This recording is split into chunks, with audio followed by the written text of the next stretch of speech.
Welcome to a new deep dive. Today, we're peeling back the layers on something really foundational. It's often invisible, actually, to our digital lives. We're talking about the global NAND flash memory controller market. That's right.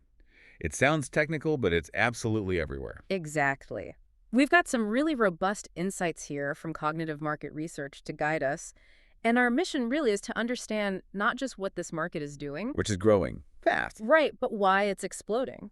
We'll look at its evolution from 2021, projecting all the way out to 2033, and really dig into how different regions are shaping its future. It's like the intelligent conductor behind pretty much every digital interaction you have. A great way to put it. Okay, let's unpack this. Let's jump straight into the big picture then, because these numbers, they're anything but small. This market is showing some truly powerful, consistent growth. Can you sort of set the stage for us? Give us that overall trajectory. Absolutely. So if we look globally, the NAND flash memory controller market, it generated a revenue of $51.656 billion back in 2021. 51 billion. Okay. Yeah, big number to start with. But what's really compelling is where it's headed. It's expected to hit $64.8 billion by 2025. Okay, decent jump. And then it keeps climbing. It's projected to surge to a staggering $101.971 billion by 2033. Wow. Over 100 billion. Exactly. And that translates to a compound annual growth rate, Huh. the CAGR, of 5.831%. So, doing the math quickly, we're basically talking about the market nearly doubling in just over a decade. Pretty much, yeah. Almost doubling in that time frame. That's phenomenal growth. Yeah. Now, before we dive into why it's growing so fast, maybe for listeners less familiar, the controller part. Can you quickly explain what a NAND flash memory controller actually does? Why is it so vital? That's a really important question. Yeah. Think of the NAND flash memory controller as the brain, the intelligent part of any solid-state storage device. Okay. Like in my phone or laptop. Exactly. Or in massive data centers. Without that controller, the NAND flash chips themselves, they're just, well, inert silicon. They can't do anything. The controller brings them to life. It manages this incredibly complex dance of data. It does crucial things like wear leveling. Well, leveling. Yeah, it spreads the data writing evenly across the memory cells so they last longer. It also handles error correction, making sure your data isn't corrupted, and something called garbage collection. Garbage collection sounds technical. It is, but it's basically about efficiently reclaiming space that's no longer needed. So all these tasks together, that's what makes your SSD super fast, reliable, and, durable. Much better than those old spinning hard drives. Got it. So it's not just more storage, it's smarter storage, more resilient storage, doing all this complex stuff behind the scenes. That makes its role much, much clearer. Precisely. It's the unsung hero. Okay, so now let's connect that back to the growth. Yeah. What's fundamentally fueling this really robust, decade-long expansion we're seeing? Right. So this growth, it isn't just general digital's getting bigger. It's driven by very specific, accelerating demands for storage that's not just big, but fast and efficient. Like what specifically? Well, think about the explosion of data centers. They're trying to keep pace with cloud computing, with AI workloads. Right. AI needs massive amounts of data fast. Exactly. Incredibly fast, low latency access to huge data sets. Then you've got the push in mobile devices and consumer electronics. We all want that instant-on experience, more power in our pockets. True. And, of course, enterprise computing. Businesses need faster access to their critical data for, real-time analytics, making quick decisions. So the controller is kind of the gatekeeper or the enabler for all that speed and efficiency? It's a crucial enablement point, yeah. Without better controllers, all these other advancements would hit a wall. It really does underpin everything, doesn't it? From cutting-edge AI to just opening an app on your phone.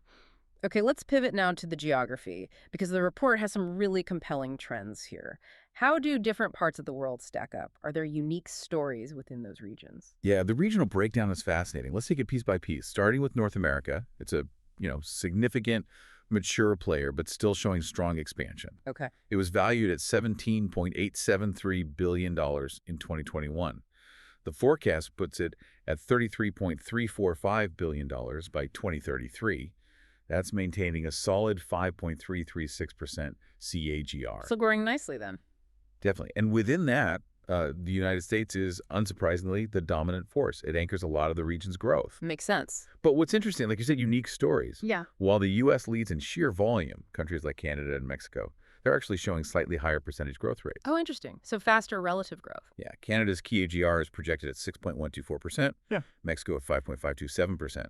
It suggests maybe a broader regional adoption happening, not just concentrated in the, let's say, traditional U.S. tech hubs. Huh.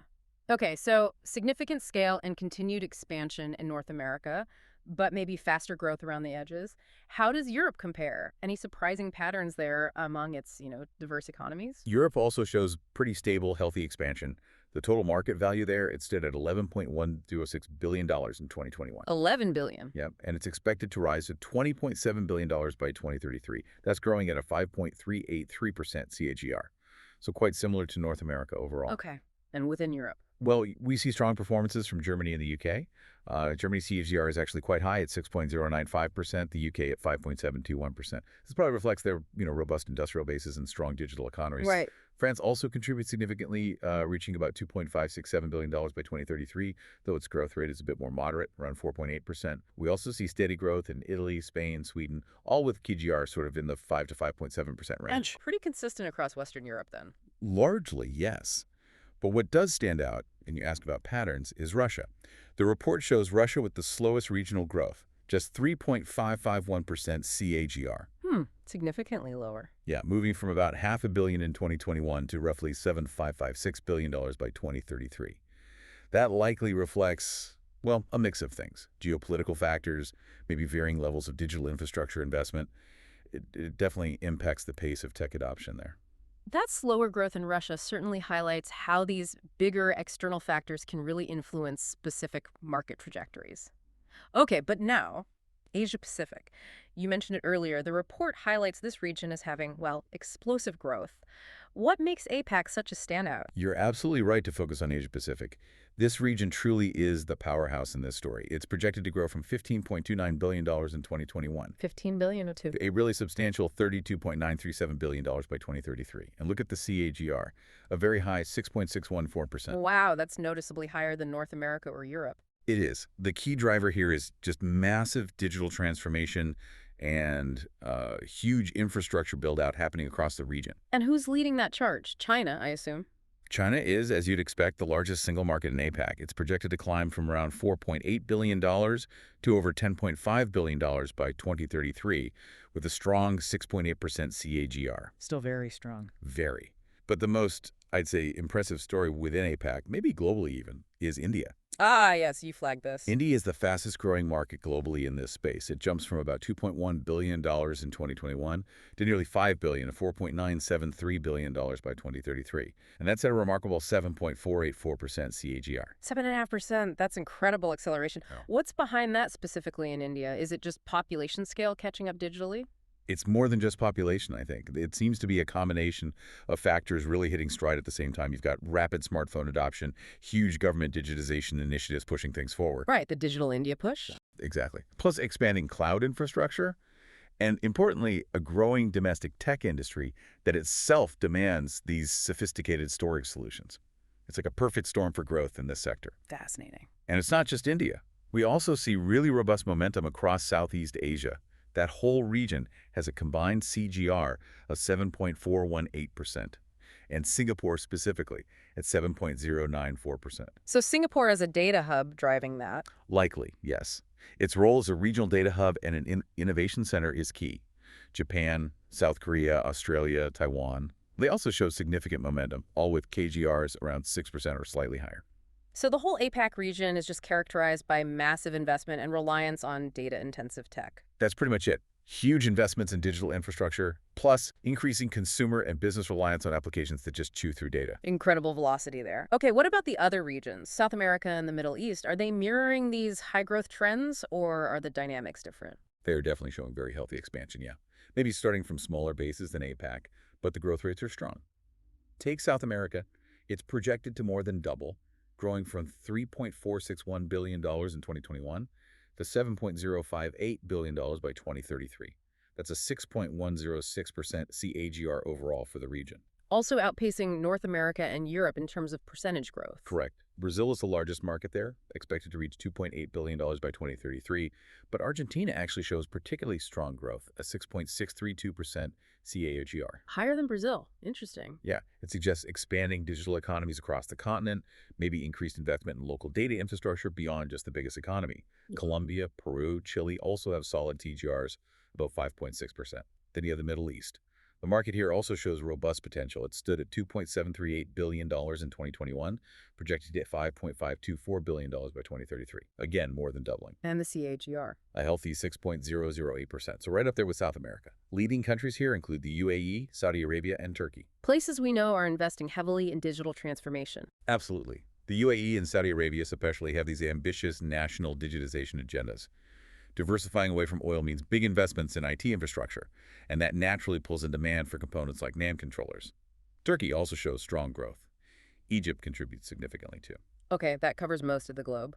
Finally, Africa. What's the story there for NAND flash memory controllers? Africa is also showing strong, steady growth. It's doubling in size too, roughly, from $1.188 billion in 2021 to $2.408 billion by 2033. The AGR is a solid 5.209%. So similar pace to North America, but obviously starting from a smaller base. Exactly. South Africa is a key player, growing from around $0.4 billion to over $2.9 billion. Nigeria is also demonstrating significant expansion, expected to reach almost $500 million by 2033. So even though the absolute numbers are smaller, the trend is clearly positive. Definitely. The consistent growth across the continent points to rising digital adoption, more mobile connectivity, and those really crucial foundational investments in digital infrastructure. That's what will keep driving demand for these essential controllers there. Right. So we've gone around the world, looked at the big numbers, the growth rates. When you tie all these regional stories and the overall trajectory together, what's the core takeaway for you? What's the main message listeners should grasp about this global market? Well, if you connect all those dots, I think it's clear the global NAND flash memory controller market isn't just, growing. Mm-hmm. It's fundamentally expanding as an indispensable layer of our digital world. It's becoming more critical every year. Indispensable, yeah. We see Asia-Pacific and South America experiencing this almost explosive acceleration that's driven by really rapid digital transformation and huge infrastructure buildouts. Meanwhile, North America and Europe, they're more mature, sure, but they continue to show significant stable expansion. That's fueled by ongoing tech upgrades and just the sheer scale of their existing digital economies. So growth everywhere, just different speeds and drivers. Exactly. This market is truly the silent force enabling, well, the next generation of computing. Yeah. Everything from high-performance computing down to the tiniest edge devices. It's all about how we manage and access these ever-increasing floods of data securely, efficiently, and quickly, all around the world. It really is fascinating to see how a component that sounds quite niche, the NAND flash memory controller, isn't just riding the wave of digital growth, but it's actively enabling it. It's shaping the very infrastructure, isn't it? It absolutely is. Yeah. This deep dive, it's shown us not just the impressive scale, but also those geographic hotspots and the underlying, technological and economic forces really driving things forward. So wrapping up, what does this all mean for you, the listener, maybe beyond just the billion-dollar figures, as data storage becomes even more integral to everything? I mean, think about AI processing happening right on your phone now, or these vast, complex cloud systems we all rely on. How will this relentless, evolving demand for faster, smarter, more efficient memory controllers fundamentally alter the architecture of future computing? Could we see, new controller designs emerge that are specifically optimized for quantum computing needs, or maybe for neuromorphic systems that mimic the brain? That's a great question to ponder. It definitely gives you something profound to consider, I think, the next time you experience that instant access to information online, or, to seamlessly save a photo or a file. There's a lot happening under the hood. Imagine the invisible heartbeat behind almost every single digital thing you do. The unsung hero making sure your data isn't just there, but it's fast, it adapts, it survives. Today, we're tracing that heartbeat. Right back to the source. Exactly. We're diving deep into a technology that's foundational, but, often totally invisible. And that's NAND flash memory controllers. That's the one. Our deep dive today is all about unpacking the dynamics shaping global data storage. We're talking drivers, restraints, future trends. All pulled from the source materials we've gathered. Yeah. And our job really is to pull out the key nuggets here. The important stuff. Yeah, to help you get a quick handle on what really matters in this complex, but honestly, absolutely vital market, so you grasp the why. The why behind its huge significance today. Okay. So if this tech is the engine, what's the fuel? Huh, good analogy. What's really kicking off this massive growth we're seeing in the NAND flash memory controller market? Well, I think the obvious place to start is just the sheer explosion in data. Right. But it's more than just volume, isn't it? It feels like it's the speed, too, the constant change. Exactly. The velocity, the volatility, data being constantly written and rewritten, accessed instantly. And across such a huge range of devices now. I mean, smartphones, Oh, tablets, yeah. IoT sensors everywhere, sophisticated surveillance systems pumping out data. and then the big stuff, enterprise cloud servers. They underpin almost everything digital. Uh-huh. And all of that creates just unprecedented demand for storage that's high capacity, sure, but also really reliable and fast. So why NAND flash? Why did that become the go-to choice? Well, a few key reasons. It's non-volatile, holds data without power, which is critical. Okay. And it offers amazing performance for its physical size, its density. But, and this is the crucial part, Mm-hmm. that performance and honestly the lifespan of the memory itself, it completely depends on the controller. Ah, so the controller is the real brains of the outfit. Totally. They're like the silent choreographers managing where every bit of data goes on those NAND cells. They handle efficient data retrieval. They do advanced error correction, which is vital as cells get smaller and harder to read reliably. Yeah. And they manage something called wear leveling. Wear leveling, like balancing tires. Yeah, exactly like that. Spreading out the data writes evenly so no single part of the memory wears out too fast. It's absolutely essential for endurance and speed. Gotcha. So these controllers are vital. Where are they making the biggest splash? I mean, I'm thinking SSDs, solid state drives. Perfect example. That shift has been huge Yeah, SSDs are just rapidly replacing those old spinning hard disk drives, the HDDs. everywhere. You see them in new laptops, desktops, gaming consoles. And massive data centers, too. It's across the board. So what's fascinating there? How are the controllers enabling that specific shift? Well, the SSD revolution isn't just my laptop boots faster, though that's nice. Sure. It's enabling completely new things that just weren't feasible with spinning disks. Like what? Well, the durability, no moving parts. Huge difference. Much faster device boot times, obviously. Lower power consumption, really important for laptops and even big server farms. Yeah. And the NAND flash controllers, they're pivotal in managing how data gets stored and pulled back out. They optimize it all for function and, crucially, for extending the device's life. They're the intelligence making that speed and reliability happen. So it's not just consumer gear. How do these controllers fit into the really cutting edge stuff? 5G, AI, edge computing? Oh, they're absolutely fundamental there. Those technologies lean so heavily on fast, reliable storage. They just wouldn't work without it. Pretty much. Think about a 5G mobile base station juggling massive data streams. Okay. Or AI processors crunching complex data sets for machine learning. Yeah. Or autonomous vehicles making split-second decisions based on sensor data. Yeah, latency would be killer there. Exactly. Data throughput and low latency access are completely non-negotiable. The controllers ensure the storage can keep up, can actually power the speed these next-gen applications need. Okay, makes sense. But, like you said, complex tech. It always comes with challenges. Headaches. Always. So what are the speed bumps here? Let's talk about design complexity and just making everything compatible. Yeah, that's a big one. It's a massive engineering challenge, honestly. Memory tech just keeps evolving relentlessly. Right, we went from MLC. Multi-level cell, yeah. Yeah. Then to TLC, triple level. And now QLC, quad level cells. Storing more bits per cell. Exactly. Each jump packs more data into less space, which is great. But Yeah. it makes distinguishing the tiny voltage levels that represent the data exponentially harder.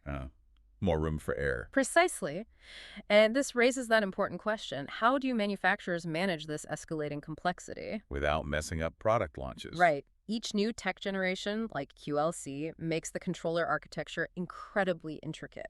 Engineers have to guarantee reliability, keep performance high, ensure endurance. Across all these different formats and platforms. Yes, it complicates the design cycle hugely. It's this constant race to innovate but keep things stable. Okay, technical hurdles. What about market stuff? Pricing.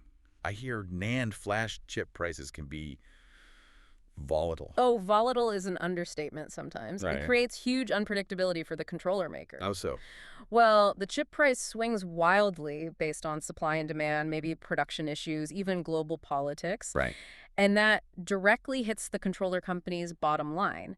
It makes inventory planning, cost forecasting, setting their own product prices really challenging. Like sailing in a storm where the waves change size unpredictably. That's a good way to put it. You don't know if it's a supply glut coming or a geopolitical issue messing with costs.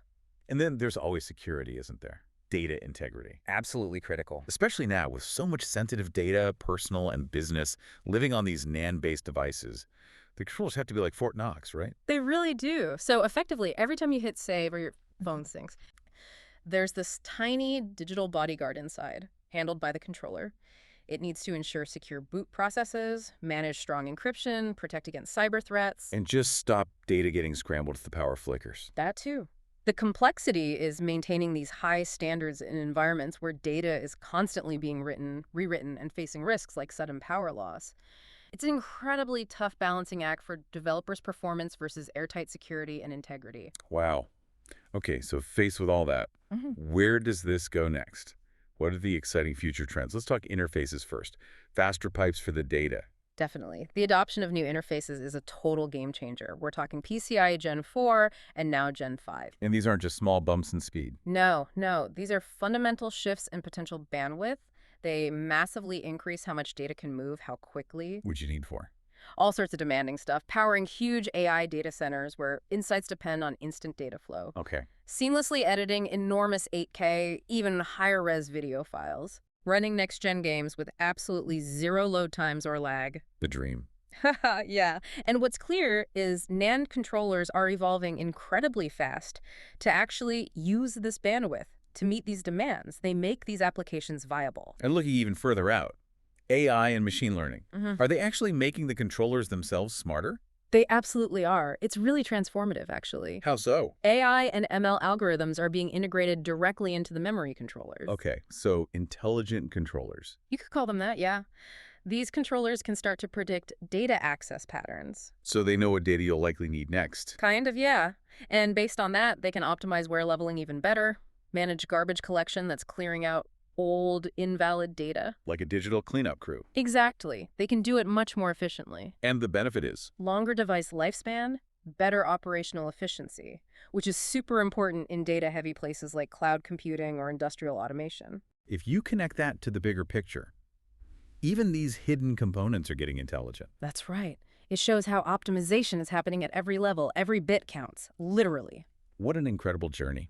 So this NAND flash memory controller market, it's not just growing, it's innovating at, well, breakneck speed. Quietly forming this foundational layer for our whole digital existence. It really is. And manufacturers have this constant juggle.